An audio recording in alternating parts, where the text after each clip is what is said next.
এটাই হয়তো প্রতিদান। পরপুরুষের সাথে রাত কাটিয়ে সেই ছবি তুলে পাঠান স্বামীকে। এতে পরিবারের সম্মানহানি হয়েছে, তাই স্ত্রীর মায়া ত্যাগ করে জীবিত স্ত্রী শ্রাদ্ধ করল স্বামী।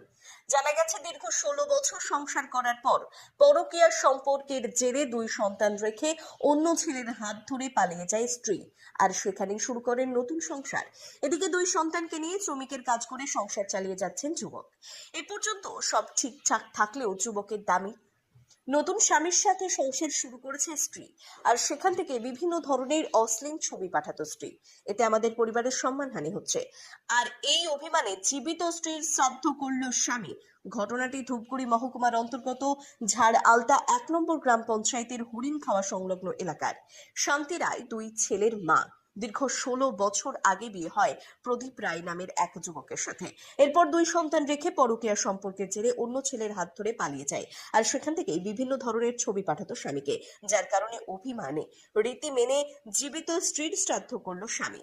যুবক ও এলাকাবাসীদের দাবি, সমাজে পরকীয়া সম্পর্কের জেরে পালিয়ে যাওয়ার ঘটনা দিন দিন বেড়ে চলেছে। এসব ঘটনা যাতে আর না ঘটে, যার কারণে যুবকের এই জীবিত স্ত্রীর শ্রাদ্ধানুষ্ঠান। ব্যুরো রিপোর্ট, সঠিক বার্তা।